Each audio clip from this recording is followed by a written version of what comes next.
Hello. Hi, Daisy. Do I have you on mute? I do. You were on mute. Of course you do. Well, but here's the thing, and we're going to get started, but okay, let's get started and then I'll tell everyone what's going on. Hello everyone. Welcome to the Glass House where we look at business from the inside and from the outside to expose the gaps that exist between what's embedded and what's actually embodied in your organization. So I am Shara Halixer. I am the founder and chief momentum officer of Engage 3P. It never gets old. Hi, Casey Watkins, founder of BW Concepts and AI. So I want to first start off by saying this is episode 9, and I'm super excited. I have successfully messed up something every single week technically, and I'm proud to say I did it again this week with the time change. So you're all welcome. I put it in before the time change. I thought it would automatically do the right time. It didn't. If you're here with us, I thank you for figuring it out. If you're not, I'm sorry. You can watch the recording, but I appreciate it. So welcome again to our 9th episode. We know you had a lot of choices of things you could be doing over the next hour, and we do not take that lightly. We really appreciate you being here. And before we get into it, last week, if you missed it, we had episode 8, and Daisy and I sat down with a very dear friend of mine, Dina Perro, and had a very personal conversation about owning who we are, identity, agency, and what happens when you let a title define you instead of the other way around. And I told one of my personal stories that was kind of a funny one, but I think it's really hard, especially in this day and age, when people are losing their jobs and looking for new ones. I'm talking to former colleagues, former clients, a lot of people. There's a lot of stuff going on right now. So if that lands for you and you want to see it again, take a look at it here on LinkedIn, or also you can find out all of the episodes on my Engage 3P website. We'd love to see you there as well. So today, I should say, Daisy is our lead in this episode, which is really exciting, and it's entirely appropriate given what we've been talking about, what we're going to be talking about, because this episode really lives in your world, Daisy. It does in mine as well, right? But this is really your baby. It really does, Shira. And I want to start with something that might make some of you uncomfortable. Think about the last truly bold thing that you said publicly in LinkedIn.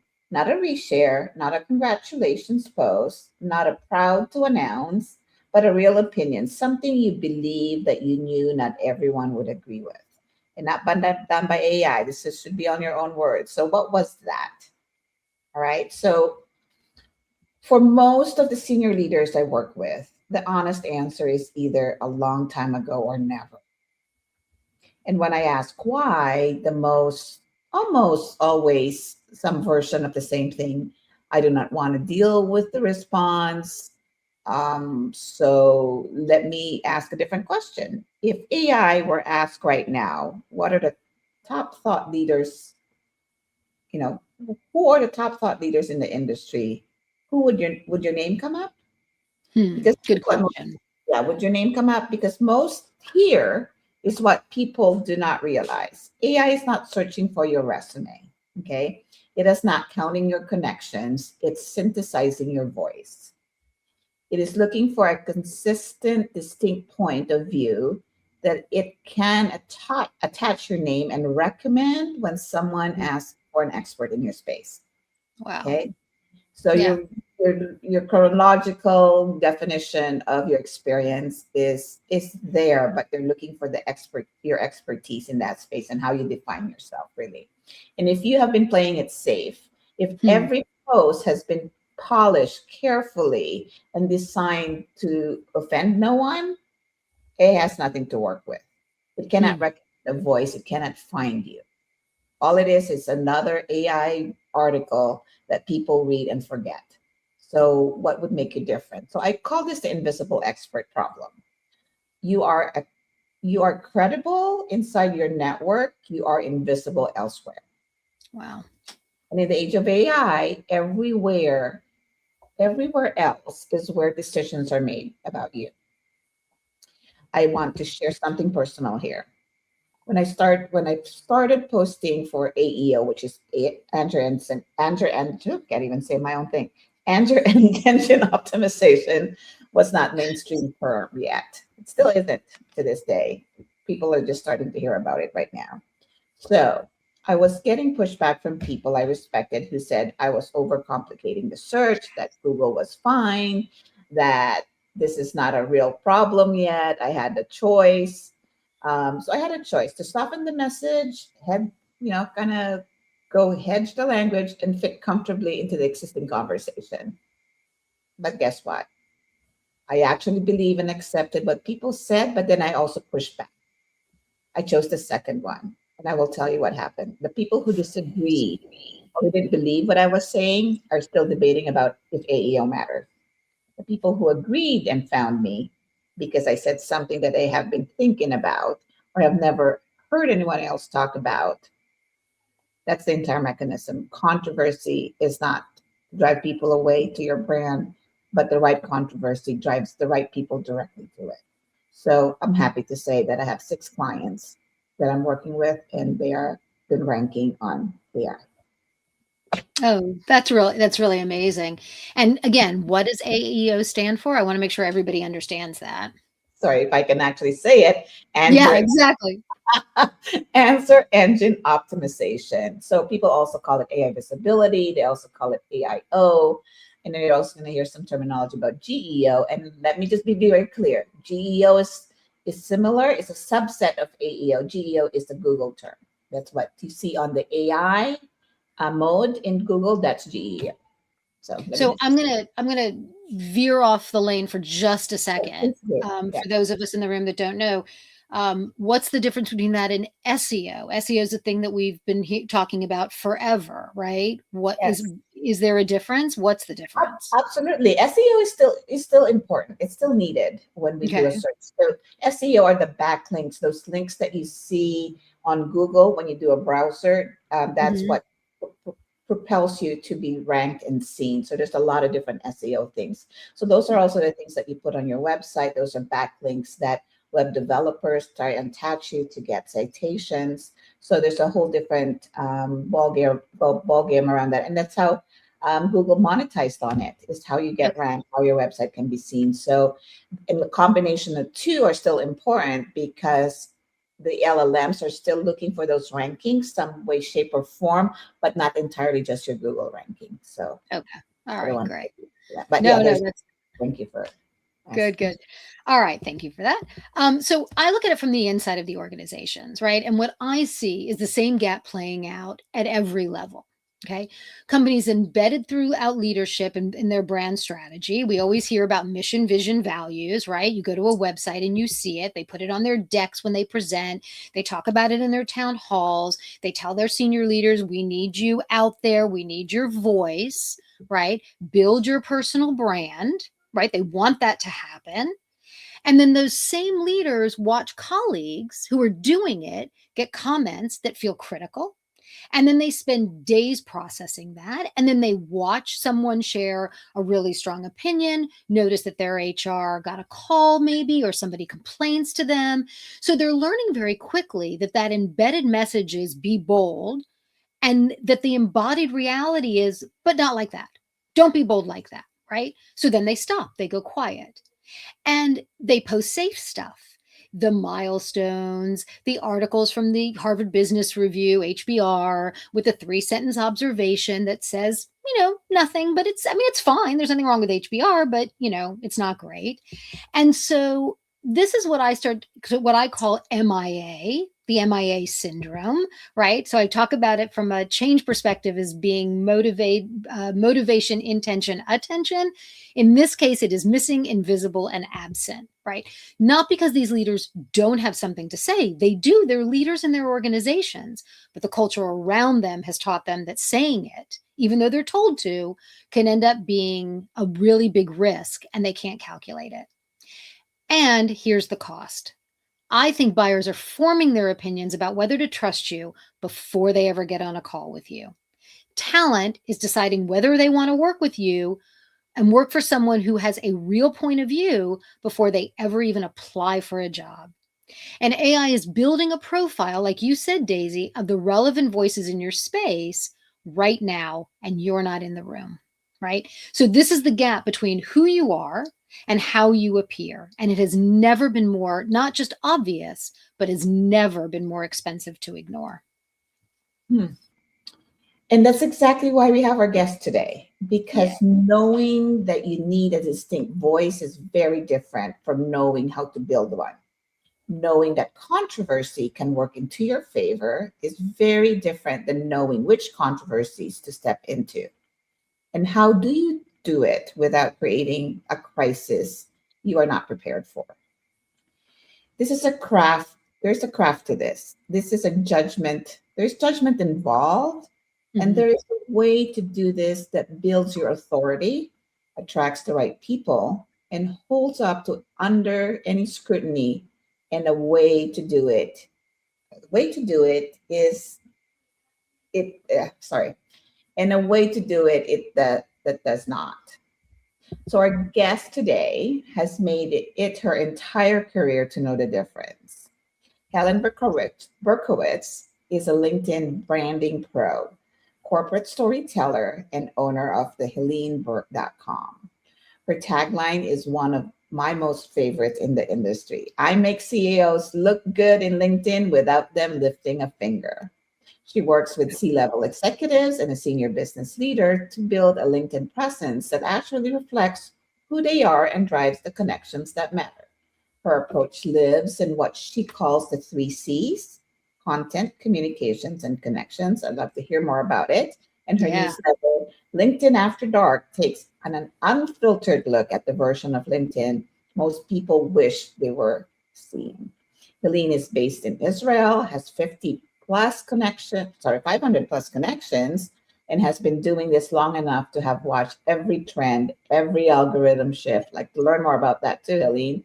And every LinkedIn is dying prediction come and go. What has not changed is the core truth at the center of her work. Leaders who show up with a real voice, build real authority, leaders who hide behind careful posts, build nothing. Helene comes to the glass house. Thank you so much, Helene. Welcome. Welcome, Helene. Hello there. Oh, I think I put you on mute too. This is great. I'm so good. This is my third mess up for the day. It's fantastic. There you go. It's, you know what? It's so relatable. Can I just be Yay. business frank? That is so relatable. Have you ever been to a trade show or a conference Of course. where and it's always like a very high tech person who gets on stage and then somehow the screen doesn't work. I love Relatable. it. It's welcome, Helene. We're glad to have you here. If you don't mind, I'd like to just for really quickly, we have wonderful people that have been leaving comments, and I love comments, and we're going to pay attention to comments. So, everyone, please, we want to hear from you. Hello, hello, and thank you for being with us. Hello, Helene. How are you doing? Good, good. Good. Life is busy. It's all good. It's all good. Well, I love where we kind of brought you into all of this, and we want to hear from you, right? What do you think about all of this? Well, obviously, I'm a big fan. It's a careful balance. If I could, say one tagline, it would be careful balance, taking a calculated risk. I just made that up right now, but it's very true.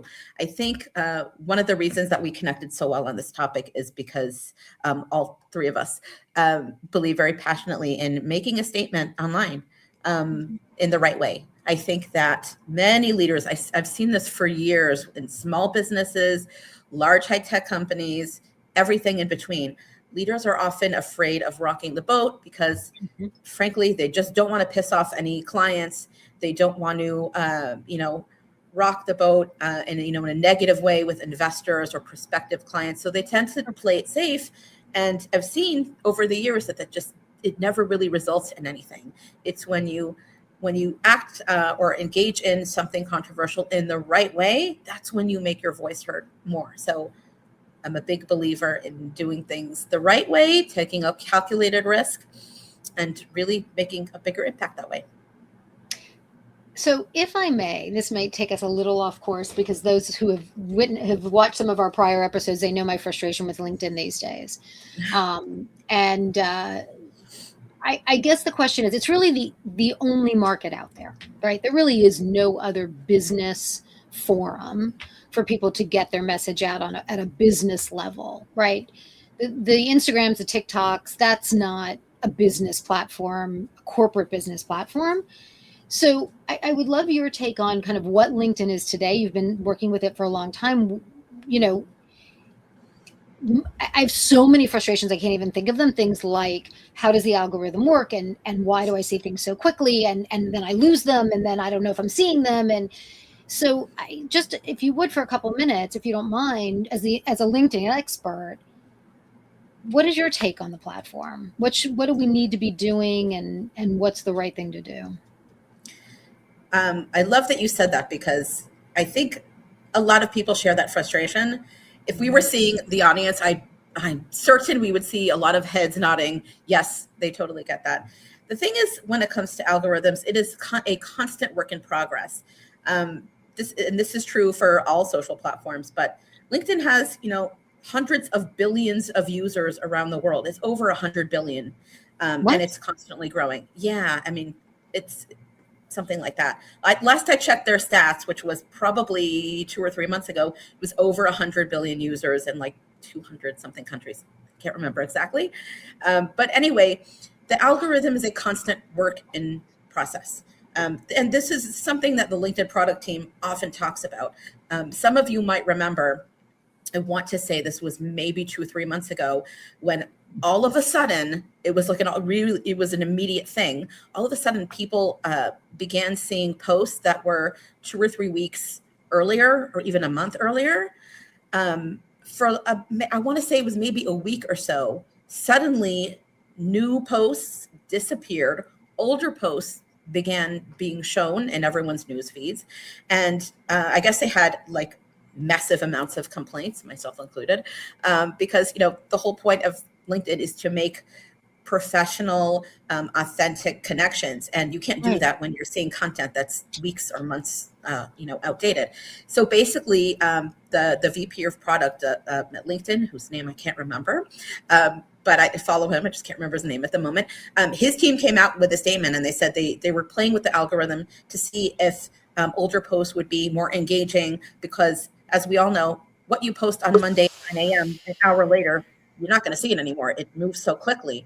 And so they had this, kind of, let's try and see what happens if we show older content that could be more engaging, whatever it is. It didn't work, made a lot of people angry, and they went back to kind of the old way. So it's a long-winded answer, but the algorithm is a constant work in process. They're always tweaking this, doing that.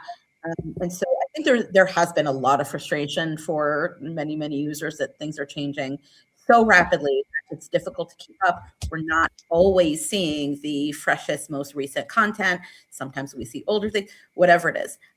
So it's not an exact science, but it is one that is still extremely valuable and necessary.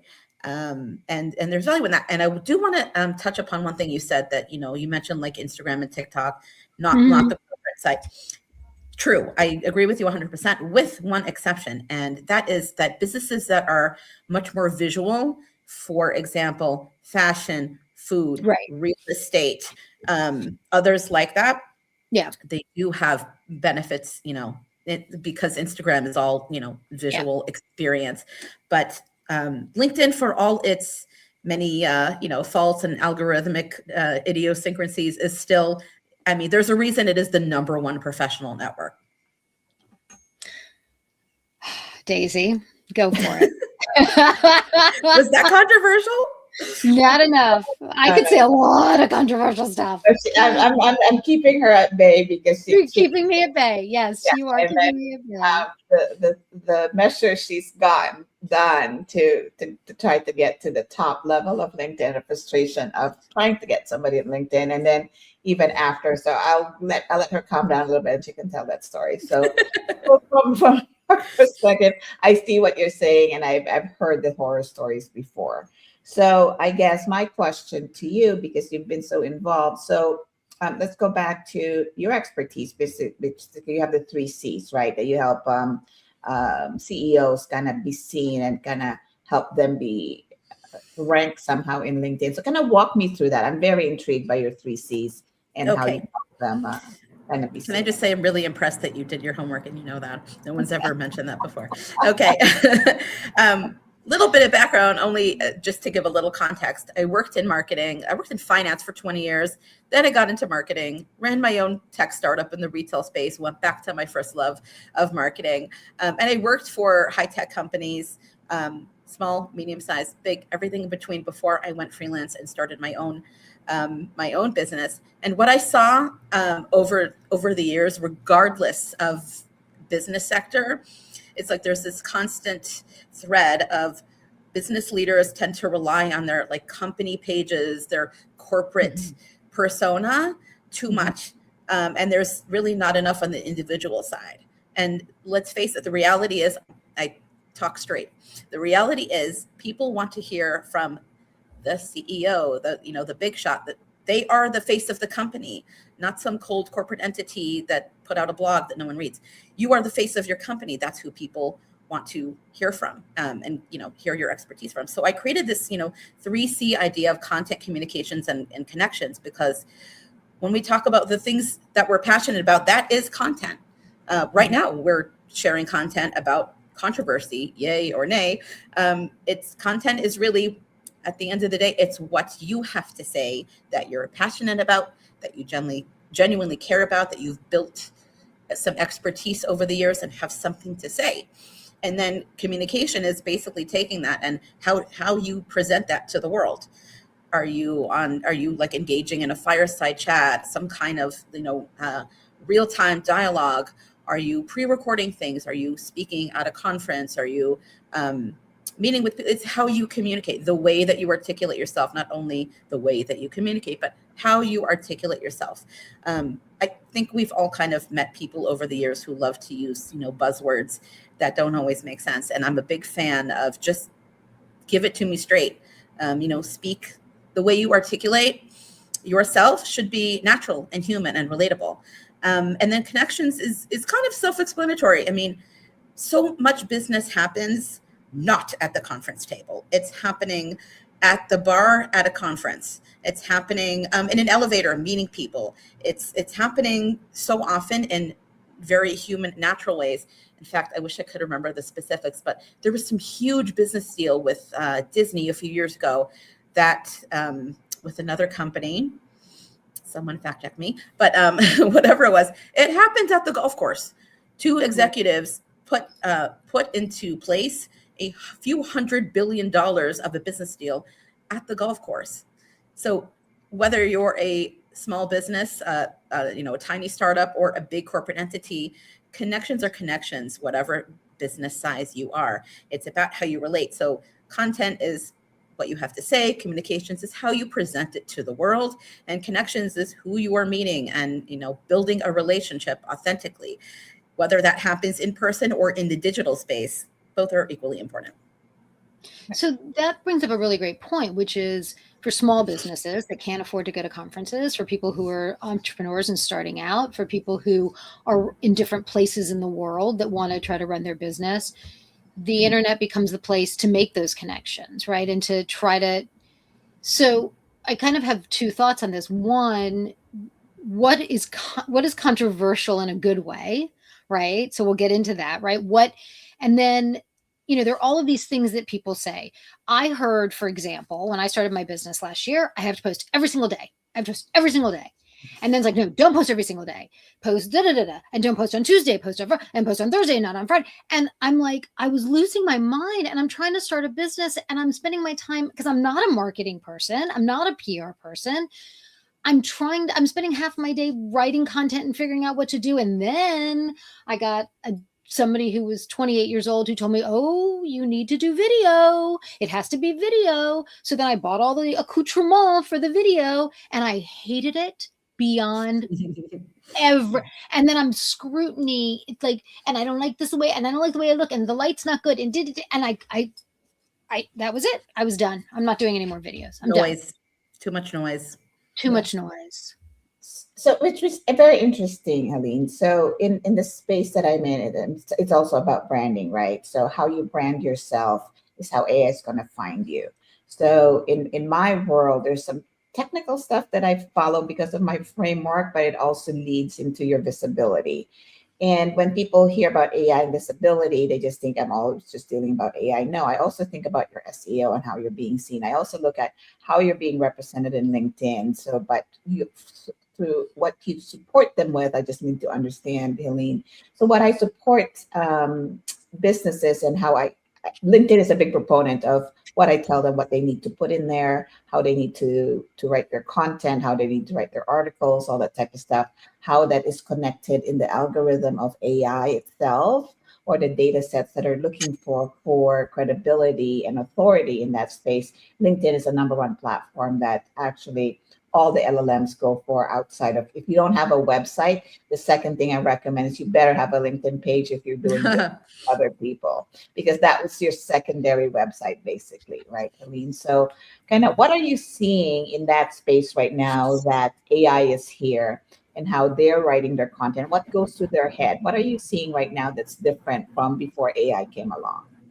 Are you Oh seeing? gosh. And for me, authenticity is really important. When I ask them, we're going to have Mhm. to brand you and make sure that your brand is true to yourself and that it is who you are at the core. Because at the end of the day, you can't fake it at the golf course, right? Also, if you're dealing with people, even if you're representing a company or big organization, at the end of the day, you are still the person that's selling your company, and it's you, it's still your brand. So kind of give me your experience with AI now, I being, love that. I love yeah. that question. I always feel like there are two schools of thought that are on, opposite ends of the spectrum, where one is AI is amazing and it's changed my life and I can never go back to, what we did before, or AI sucks and it's awful and it's taking my jobs and it's just terrible.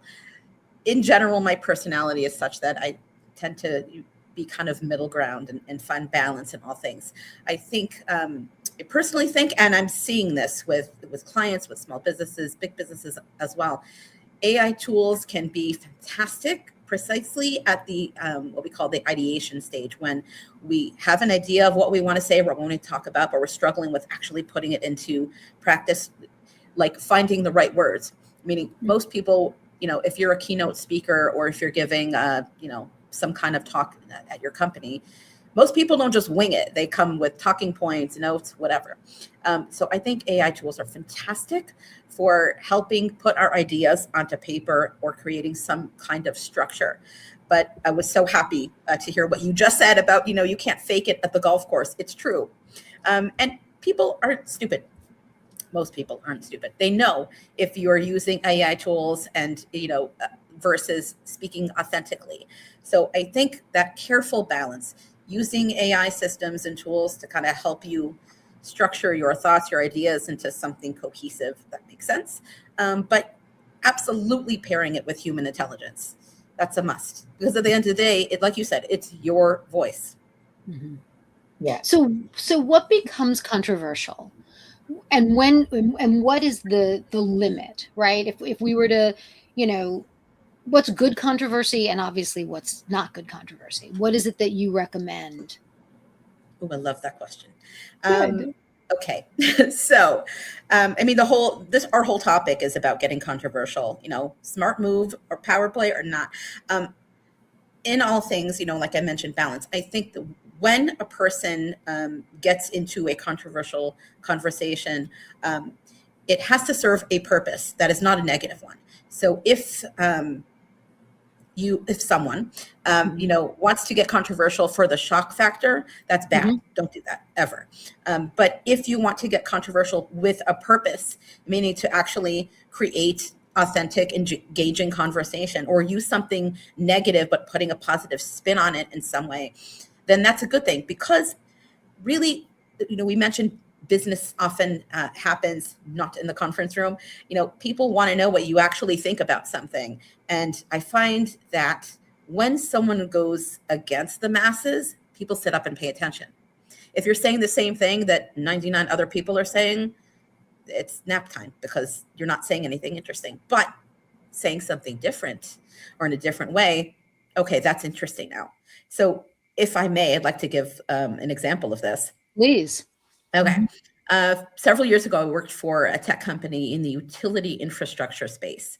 What that means in simple terms is this company created a technology that they sell to utilities such as gas companies, electric companies, internet service providers, and more. Because when there are, for example, very relatable example, when there's a gas leak in your neighborhood, right? What do? You call the gas company. The gas company sends a technician and they have to dig up an entire city block to find the source of that gas leak. Lives are at stake, literally. It's not just a bad smell. There could be an explosion. It's actually, it could be life-threatening.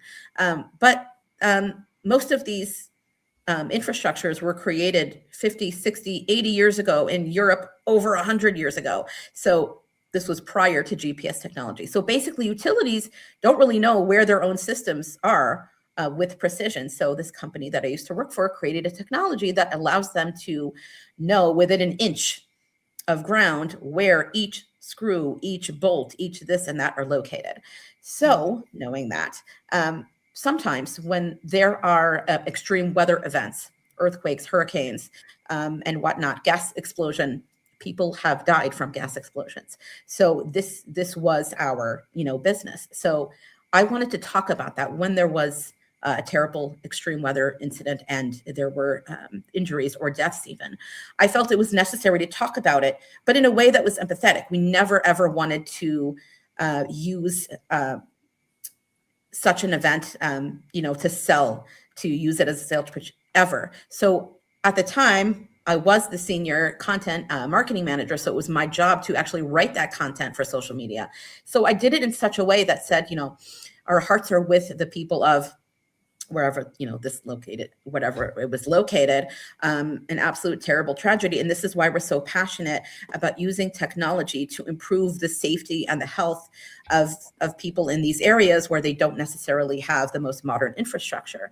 So now there was some controversy at the time with some sales executives and others that felt it could come off sounding as if we're using a terrible tragedy to sell our product or to highlight how amazing we are. And my answer to that was not at all. No one would say, oh, this hurricane, happened, or California wildfires, talk to us. No, of course not. The whole point was to be empathetic, and it was true, and it was real. I have friends there. I think many of us know people who live in these areas. It was empathy. It was, this is terrible what happened. Here's how what we're doing can improve that for the future. So delicate balance, but when done in the right way, it's positive, it's empathetic, and it makes you as a company and as a business leader relatable. It shows people, hey, this is a terrible thing that happened, but I care and I have something interesting and helpful to say about it. Daisy, you going first? No, you go first. You sound like you had something to say. What I'm hearing is controversy isn't for the sake of controversy. Controversy is for the sake of having a message that is meaningful, that, to your point, is different than what other people are saying. We have to be unique. We have to have a point of view that isn't just like everybody else.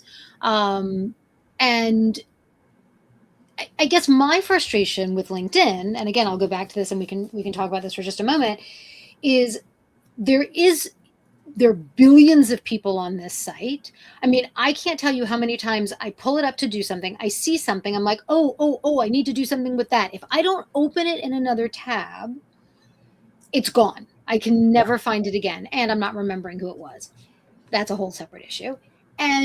And then I get sidetracked and it's all crazy. So what I tend to think is, I'm going out there trying to find some really unique things to say. I've developed this methodology called change embodiment. It's a very unique approach to change management. I'm putting something out there that's new and intriguing. And when I talk to people about it, they're like, wow. Somebody just said to me the other day, I've been waiting for this for 25 years. I was in tears talking to this guy. Wow. But I feel like I'm talking into a void. I really do. I feel like I'm screaming into nothingness because it's so fast. And I think, do I need to be more controversial? Do I need to push buttons? But even then, are they going to see it? Is it going to matter? I don't know. I don't know.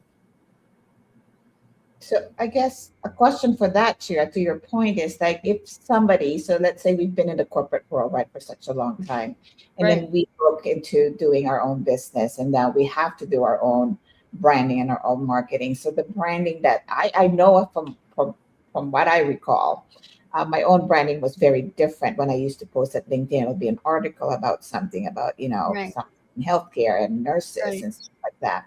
Never was it about me or was it about what my thoughts were. It was all about what people I think want to hear. So if someone has been posting very safe, similar to what I did, and now some of my posts are actually a little bit more what I call disruptors. Mm-hmm. Because of my business that I do. So one of the posts that I had that was a disruptor. This was 8 months ago, and people were just looking at me like, "What is she talking about?" And it was something to do with this AI know your business exists, and this Right. big question mark, right? And it's just this hollow. And I'm actually going to repost it again because now people will probably relate to it. 8 months ago, people just looking like, "What is she talking about?" It was almost like a disruptive ad that says question mark, and then at the end I say, this chat GPT, Google, and know all that you exist. People just ignored it. But now when I ask that question, they go, how does AI know I exist? Can you teach me how to do that? So it's so different, even just from 8 months ago, how people are looking at it. So similar thing coming out of corporate, if they've been so safe in their content writing and want to pivot, do they wake up this Monday and start being controversial? Is there a transition that you would Right. recommend that doesn't feel jarring to the audience even, right? Because people are used to you sending out a different type of content. So what would you recommend for those people? Because I know a lot of our guests, a lot of other people that we have met through this journey, Shira and I is going through that space right now where Where they're do having their own consulting or, especially in the HR world, which is what a lot of all our connections are. HR is mostly the more conservative ones, right? Because they have an Yeah. image to protect as well. So what would you say to those leaders? I love that question also. And let me just say, Heather May, thank you for your comment about empathy and preparedness for the future. It's spot on. So thank you for that. I think the answer is kind of similar to both of your questions. Shira, you mentioned, how do I reach all those people? Well, the goal is not to reach 50,000 people. You don't even know 50,000 people. And Daisy, it's similar, right? I mean, LinkedIn has 100 billion users. You don't know all of them. You don't not even all? know, like, No, Not all no, of them, just some. not all of no, them. of course not. And Daisy, it's more like it's really when it comes down to is being authentic and relatable. So it's not as if yesterday I was speaking about how AI sucks and I hate it, and today I'm talking about, oh, it's the best thing since sliced bread. Then it's like, who are you? And your audience won't relate to that at all. What happened in 24 hours? No, it's about not necessarily seeking controversy just for the sake of getting controversial, but kind of weighing in when you see a comment or you read a question that you have something to say that maybe goes against the grain of what everyone else is saying. Mm-hmm. So you definitely don't want to do a 360 shift because that's counterproductive. Then it's like, what do you stand for? You said something different yesterday.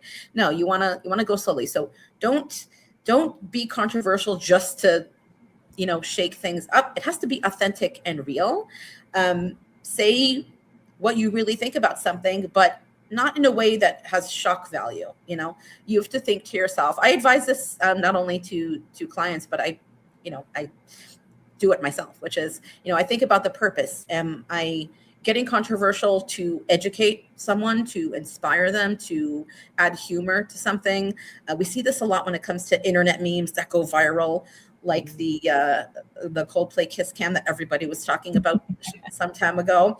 Yeah. It was hilarious, but it's also a delicate balance because, many would say, infidelity, not something to joke about. There are children involved, but at the same time, it went so viral that even many companies were getting in on it. There was a Super Bowl commercial that kind of weighed in on that. So there's a weird, delicate balance there. You definitely don't want to do the 360 shift. Then you don't stand for anything.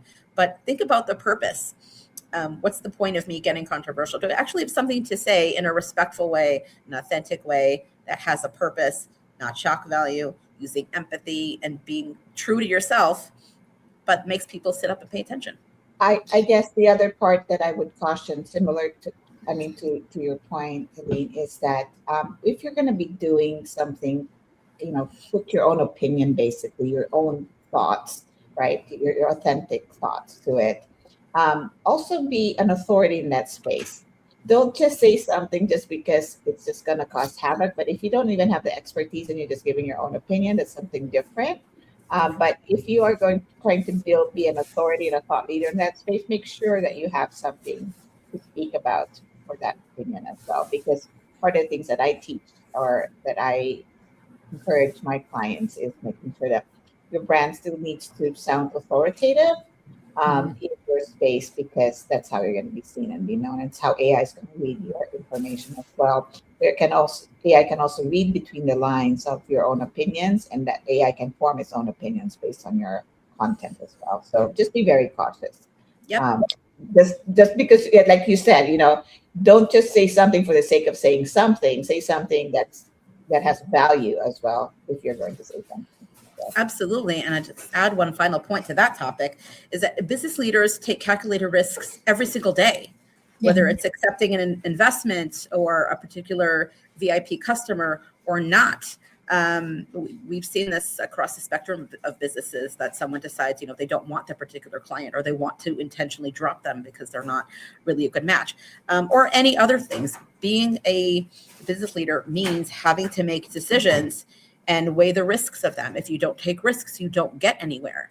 You don't grow your business. You kind of stay stagnant. So calculated risks are like business 101. So sorry, Daisy. May I? I think it's the perfect transition into our weekly, what do we call it? Segment. God, I'm great. My weekly segment of the Outside In story. So this week we are going to talk about something that happened a few years ago. I think this is hysterical. This guy, Braden Wallace, if I'm pronouncing it correctly, owned a company that did, guess what? He had a LinkedIn marketing agency. That was his job. That's what his whole business was about. And he went out, he had to lay off a number of people. And when he laid off a number of people in his organization, he posted a video on LinkedIn crying, talking about how upset he was. We talk about the empathy factor here, right? How upset he was about how he had to do this. Well, the backlash was, to your point, Helene, what was the purpose behind it? Because he did get over 30,000 reactions, which I'm guessing was a lot, right? And this was back in 2022, so 3.5 years ago, August of 2022. But he had over 5,000 people just beside themselves saying, this is about you. You've laid off people, and this is about you. So I want to talk about this for just a moment, because here is exactly what we were talking about. Maybe he thought he was being empathetic. Maybe he thought he was, but he made it about himself, right? Mm-hmm. Not about the people that now don't have jobs, families that don't have an income, et cetera, et cetera. And this hit. It was on, I think, CBS and ABC, like everybody. It was in Fortune magazine. Everybody picked this up. So I just want to kind of take a moment and talk about this for just a second, because it's pretty crazy. That is nuts. So, yeah, his entire company basically helps people use LinkedIn effectively, and the post made him famous. That made him famous was the one that broke every rule his company teaches, which is weird, number one, right? Internally. So the question is, was this authentic vulnerability, or was it a calculated move from someone who knows exactly how the algorithm works? Right. So from an AEO standpoint, it worked. Like, his name became an entity. We're still talking about him 3.5 years later. Yeah, we brought him up. We found him. AI knows who Brandon is, but here's the real question. Is that the entity you want to build, right? Because you don't get to choose which bold moments defines you. The market decides that too. So, so from the inside, what is the cost for that? Yeah, so from the inside, you look at what does that do to the reputation internally, right? So we talked a few weeks ago with our friend Laura about kind of how an organization deals with laying people off and how do they handle that organization after the riff happens, right? After we rip off that Band-Aid and it's really painful. This is kind of a what never to do. And in similar note, there was no back in 2011, I guess. I was working for a company that was 2010. I was working for a company that was acquired by another company, and I think I may have mentioned this when Laura was on, and the CEO put out an internal video going from office to office and building to building, or floor to floor in the building, doing different little skits of what he's going to do now that as the chairman of the company who just got millions and millions of dollars. He's going to go, I'm going to go fishing. I'm going to go play baseball. I'm going to go be a cowboy. I'm going to go do this. And meanwhile, 1,500 people were getting laid off because they were redundant. And that was internal. And I can't tell you, and this was a tech company, I can't tell you how many people tried to get that video and take it off the intranet. But nobody forgave him for it. Right. So it's kind of a similar vein. It was so myopic and so incredibly blindingly selfish. And that's how I saw this one as well. Same kind of a thing. So that's great, Shira. Thanks for sharing that one. So Helene, is this the kind of post you'd advise a client to make? Like, where's your line between authentic emotion and using a difficult moment for engagement? The one word that comes to mind to me is yikes. Because what the hell? No. I mentioned before empathy. This is the exact opposite of empathy. I think for one of the first times in my life, I'm legit speechless. That's crazy. No, okay, I got my words back. I'd love to see a comment from anyone that works in PR or media, because this reminds me of like press release done very badly. If you've ever written, as I have, as I'm sure you have as well, a press release or some sort of like announcement, every word is so carefully chosen because you're making a big splash. This is I don't know what this person was thinking. It did get me thinking as you were talking. I mean, besides the yikes factor, is kindness always wins. I think we've all, can come up with, or we've all, we've read stories of amazing CEOs who went just above and beyond in leadership and motivated their people so much that they just fell in love with this company. Things like that. I remember reading something a few months ago about a CEO of, I think, a healthcare company in the Midwest, if I'm not mistaken, who handwrites notes to like 10,000 employees just off and on, because in the digital space, we don't really do that anymore. Just as, thank you for doing such great work. This and that. People, that speaks to them. That, that gets you remembered. So speaking as someone who was an employee, back in the day applying for jobs, you know what it's like when you get that auto rejection email from a company, you're not the right fit and whatever. All right, move on. But the ones that I remember are the ones who include links to helpful resources or offer, free courses and upskilling training. So what I would have advised this CEO with the yikes factor would have been, okay, don't cry on camera. Don't walk around saying how you're making it by yourself. Provide resources, talk to the people that listen. Sometimes layoffs have to happen and it's devastating. People have to put food on the table. People want to have fulfilling, satisfying careers. And when you take that away, it's awful.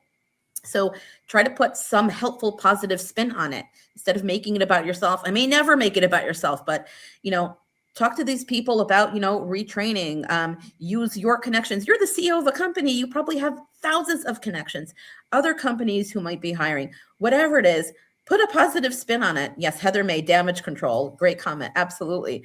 But find a positive way to help your people instead of crying and making it about yourself.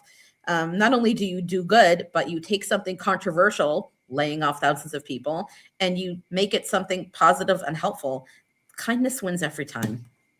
I have to tell you, I wrote a blog post about this, when leadership is silent, and then I did a follow up was when they speak.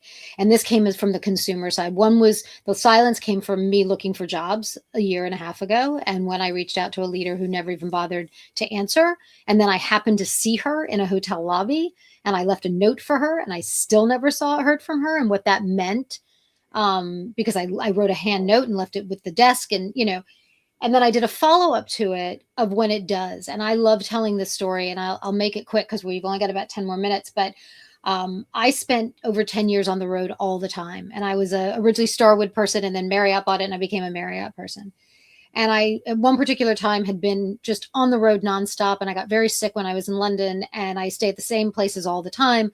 And they took very good care of me, and they got me the things that I needed. And the next day or 2 days later, I got on the plane, and I just had this moment of, really appreciating the people that I've met along the way, because it's lonely being on the road 95% of the time. And I had been in a number of the same hotels over and over and over again. So I Googled Arnie Sorensen, who at the time, may his memory be a blessing, was the CEO of Marriott. And I wrote him a letter, an email. And I said, I want to tell you about my experience in your properties. And I want you to know how special it's been for me. And I listed the 4 main properties where I had been a guest. And I listed the names of the people that I knew. And I said, there's so many I don't know. And, blah, blah, blah. And I got on the plane. I sent it, I think, that morning or something from London. And I got on the plane and I flew back to New York. And when I got off the plane and I turned my phone on, it had blown up. And out of these 4 properties, I was receiving text messages and emails and phone calls and WhatsApp messages. And they're saying, Shara, what did you do? What did you do? And I'm like, I don't know what you're talking about. I was on a plane. I don't know what you're talking about. A person who was the concierge of the W in Chicago said her general manager gave her the biggest bouquet of flowers she's ever seen. It was like the size, it was like 6 feet tall. And some people at the Sheraton in Tel Aviv said that they all got bonuses, and the GM came running through the halls of the hotel. And a guy that I knew in Las Vegas was saying he's never even met the GM, and he came to find him. And the people in London, the general manager in London, sent me an email and said, your room is always your room, because I have a favorite room in that hotel. Arnie Sorensen phoned the general manager of every one of those properties personally. And he said, and he sent them the email. And here's the bigger thing. I got an email, a response from the CEO of Marriott. And I thought, oh, it's, from his assistant, da, da, da, da, da. At the bottom of the email, it said, please forgive any typos, as this is sent from my iPhone. Mic drop moment. Wow. Mic drop. I still have it. I talk about it. This was 9 years ago. I get goose pimples every time I tell that story. And I cannot tell anyone who's in leadership enough the meaning of that, right? What it meant to me, what it meant to all of those people who work for him. This is one of the largest companies in the world. And this man took that moment, right? So to your point, it didn't cost him anything to do something like that. Wow. It's an incredible thing. And I think, and I've posted about it because I want to be controversial and say, this is the way to behave, right? This is what great leadership is. This is really, really meaningful. And it touched dozens and dozens and dozens of people, not just me, right? And I've told the story, I can't tell you how many times. So I continue to look for opportunity where I can tell my story. I'm getting more personal. I posted something last week, and then I followed up with it this week. It's a very personal story for anyone who's interested. Go out and find it, about something that I've lived with something that I learned when I was 12, and I've done in my life to try to kind of face my fears of when I'm trying to make decisions about things, because that's scary. And I think I'm always looking for that, right? What is that thing that is going to help me get my message across and help people understand who I am, right? And how authentic I want it to be. I don't want it to be some fake thing. I want it to be authentic. I want people to know that that's really my point of view. So, Shira, tell me. Yeah. So one of the things that from your story is like the diagnostics internally as well, like how the people, treated you, which meant that they that's one of their core values, right? Our core mission statements is like to provide the best customer service ever. And it you can see it translate to all the way to the CEO and how he dealt with it and how he acknowledged those individuals. So tell me, I'm very intrigued by your MIA diagnostics, like how, kind of walk us through that and how that particular story can actually help others with what you do. Right. So it's interesting, right? When I talk about MIA and I joke, I say when MIA, again, it's motivation, intention, attention. And so Mhm. when MIA drops, people go MIA, right? So if a company is setting an agenda, this is who we are. We are we are you know people first. We want to provide great customer service, all the things that people say, right? Mhm. Is it really embodied in the organization? Now, I can say from my experience with Marriott, there's no question. There's no Mhm. question that it's embodied. And I have other Marriott stories that I can talk about because it truly is the gold standard for that message coming down. Where I see it mostly, though, unfortunately, is all of these wonderful, beautiful messages on websites and on banners and on, job postings about how great the company is and what they're doing and they're people first and they're all these things. But then you talk to the people who are working there, right? Do they feel that? It is always top down, like anything else, right? Mhm. If the leadership is not there, right, it's not going to trickle down. I mean, you may have people that are doing good things because they're good humans, but it's definitely not going to come all the way down the line.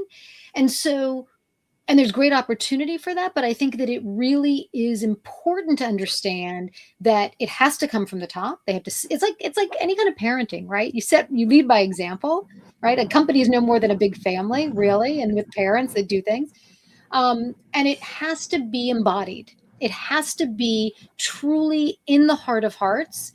And that's obviously the work that I do to make that happen. And I think that to not do that, it's almost worse, I think, to say this is who you are and be totally opposite than to say nothing at all.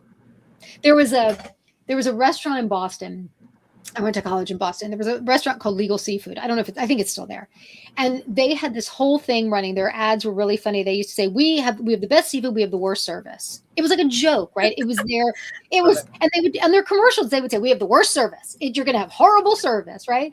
And I don't remember it being horrible, but it was such a great shtick because you go in thinking you're going to get horrible service and it would be fine. But like they wanted to be clear that, and that's a great marketing ploy, that they were not there. You're not there for the service. You're there for the clam strips. Like that's the reason you go. They were so good.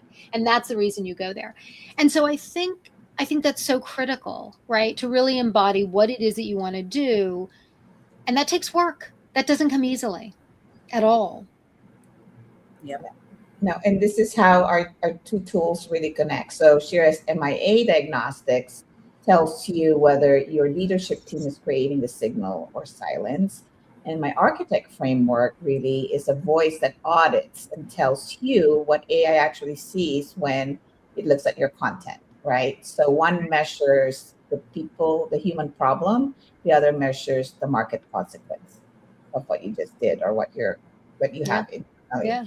Put Yeah. together, they show up as a gap, right? So those two have to match. So I'll give you one question from the Architect Voice audit right now. So is the opinion you express on LinkedIn consistent enough with that AI could describe your worldview in a single sentence? If not, you have a signal problem. And if no, and there's no amount of posting frequency fixes that problem. What are your thoughts on that, Eileen? Your last thoughts. But you're talking to me or Shira? No, for you. Oh, okay. Sorry. I thought you were back there. Consistency is everything. Like Shira, you mentioned earlier, like, how do I talk to, all those people? You're talking to like, your audience, but consistency is absolutely key. Daisy just reminded me some time ago, I did a LinkedIn live session with a very well-known speaking coach. And we talked about, the persona in person that that people see from you, Yes. versus your digital persona. They have to match. It's not a nice thing. It's not you should. No, it's a must. People aren't dumb. They know if you're speaking differently online on LinkedIn specifically versus in person, then it's inconsistent. And then, the message is, who are you and what do you actually stand for? What do you actually have to say? So consistency, definitely key. Your digital and your physical persona have to match. That's just, strong leadership. Amen to that, because that's what I always tell people. You have to be comfortable in your own skin. It doesn't matter how much I can make the words make you sound like you are the best thing since sliced bread, but if you don't match the way you act and your knowledge about the space you want me to write about you, I'm not going to write it for you. Right. Seriously, because 100%. I'm misrepresenting you, number one, and I don't want to do that. And second, it's not going to translate in the long run. Other people can do it for you, but in the long run, I will not basically put my name underneath it that I was the one who helped them be seen, but then the truth doesn't match. Makes sense? Right. And then you risk that trust factor, which is so important in leadership That's and really, business opportunities. There has to be trust. yeah. You have to trust what you say and the person behind that. And believe it or not, trustworthiness is one of the things that AI is looking for. And AI is actually looking for real, authentic stuff. And it knows how to read it the way how you tell your story. And in your world, Helene, you talk about being a storyteller, right? Your content needs to tell a story. So that's a similar thing that I tell my clients and how I do my stuff. I need to tell a story that's true and real, because at the end of the day, it can be fact checked, number one, right? Even if you make stuff up. And second, how you deliver that story or that message throughout. Doesn't matter how you write that story in different ways. It's the core is that you know who you are and how you're representing that particular statement. Yep, absolutely. Well, I need to be authentic because we are over time. Yes, and so I want to make sure, I love that we could talk about this for hours. Helene, first of all, thank you so much. And for everybody who is listening, we want to make sure that they reach out to you directly, obviously on LinkedIn. So to please connect with you via the QR code, or they can reach out to you directly. I'm assuming you're accepting all connections. Absolutely. Just a little tiny bit of housekeeping on our end. We do have our next cohort of our Glass House Business Accelerator workshop coming up. If you're interested, we'd love to hear from you about that. We're very, very excited about it. And you can reach out both to Daisy and to me on all of the socials. Is that how you say it now? Is that how the kids say it? All the socials. So make sure you reach out to us and connect with us. We'd love to talk to you just one-on-one. I want to thank our participants who gave us all the great comments. To all of you who continue to support us, we will be back next week for another episode of The Glass House. Have a wonderful week. Helene, thank you. Daisy, thank you for having me. It's my pleasure. Daisy, I'll see you soon. All right. Bye, everyone. Bye for now. Everybody.